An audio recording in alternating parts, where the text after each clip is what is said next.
This video shows you some tips to get into Bakasana with bent arms. Those of you that can straighten your arms, go for it. Let's begin.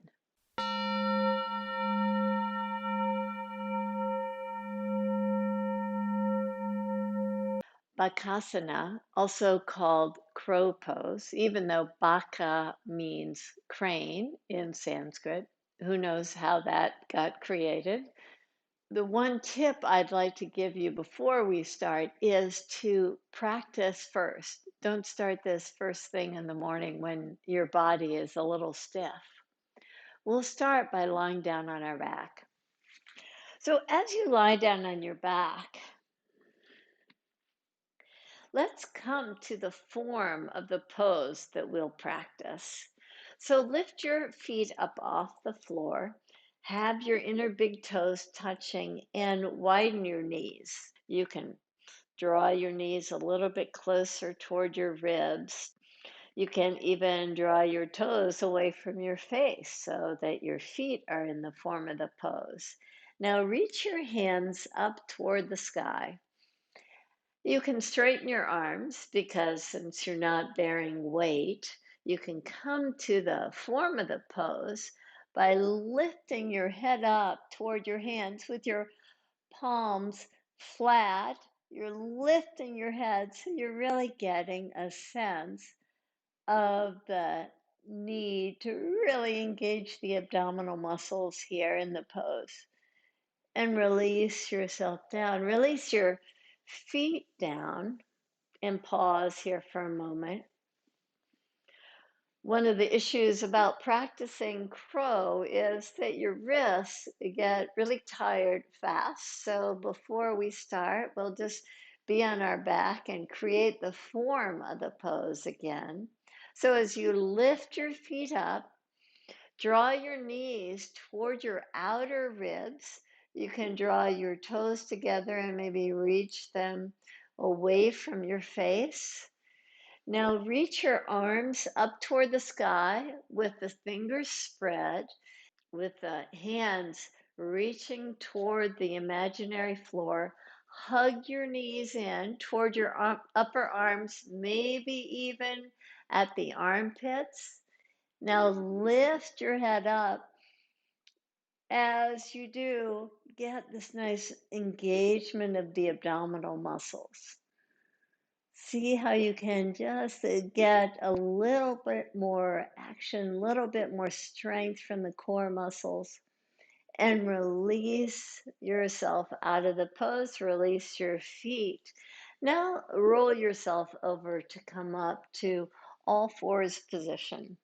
Come to all fours position and spread your fingers with your hands placed slightly wider than your shoulders and your fingers clawing the mat. There are several hand videos where I talk about how to have hand placement for downward facing dog and plank. And rather than putting a lot of weight at the wrist creases here, this clawing action allows you to gain strength in the arms without dumping all your weight to the wrists. With your toes tucked under, lift yourself up to come to downward facing dog and pause there.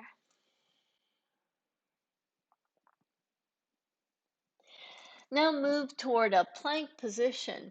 And as you do, in the plank position, see if you can move your shoulders forward of your fingertips before lowering yourself to the mat. Inhale, come to a baby cobra. Exhale back through all fours position to downward facing dog. And in the same way that we did in the plank position, bring your shoulders forward more. Walk your feet in.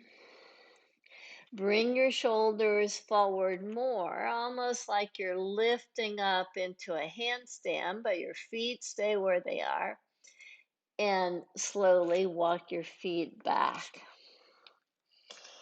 From downward facing dog, once again, Claw the mat, come to a plank position, come way forward as we draw from plank toward Chaturanga Dandasana. Just let your belly be on the floor now. And inhale, come up to a baby cobra pose. Exhale and come to all fours position. We'll now come to a squat position. I like doing a squat with my heels just elevated slightly because some days my heels do not want to plant themselves firmly on the floor. So if you can come to a full squat, by all means. But this is not cheating, it's just allowing you just a little bit more fullness here. So place your blanket and place your heels on the blanket. As you place your heels on the blanket, that should give you a variation of squat pose that allows you to draw your knees toward your upper arms, maybe right into the armpits. You can pull them in. So if that doesn't work for you, obviously you want to increase the height of your blanket so that once again you can get that feeling of fullness here in the pose.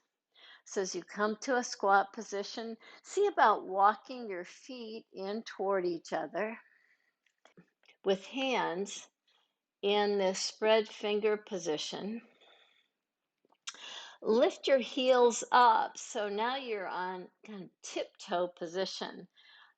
Elbows are bent. Your shin bones are hugging in. See if you can get the upper arms right to the middle of your shin bones. Now, as you squeeze the knees in toward the heart, just draw your heart slightly forward, just slightly. Come up to tiptoe position and draw your heart forward. And release yourself back to a squat position.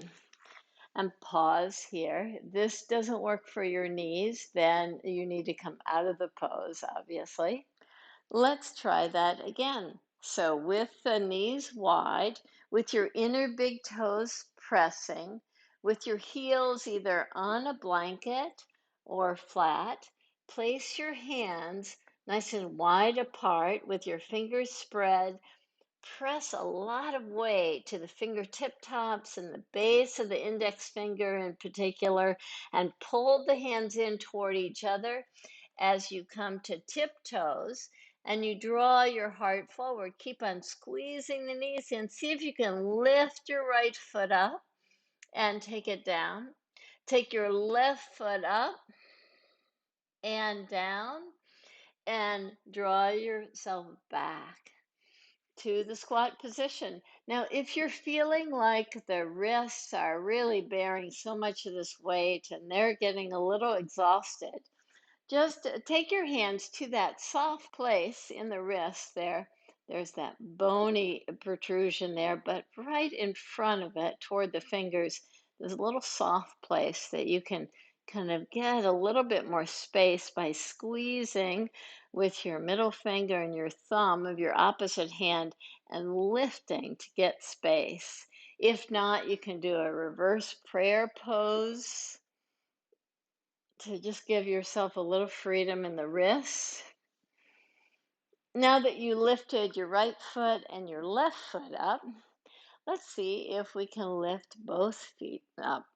So place your hands again, spread your fingers, claw the mat so much that you can kind of see the fingertips just pressing firmly, and the first knuckle they're lifting up, first knuckle from the fingernails kind of lifting up. You're pressing into the base of the fingers, the hands are pulling in toward each other. Lift up to tiptoes, draw your heart forward, hug the knees in.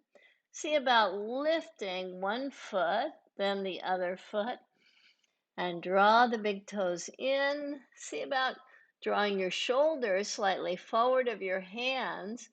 You can keep your elbows bent or come toward straight arms. and come back out of the pose. You give yourself a little rest and work your wrist in a way that you feel you've got a little bit more space there. I always feel like I'm going to do a face plant as I draw my shoulders more forward to get the arms straight.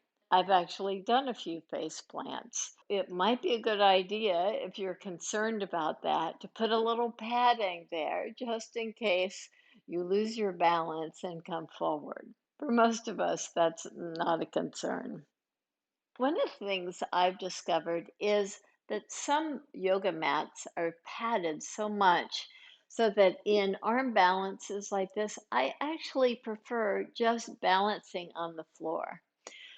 If you have that feeling too that the mat is a little bit too squishy, just take your hands to the floor, do the same actions we've been doing.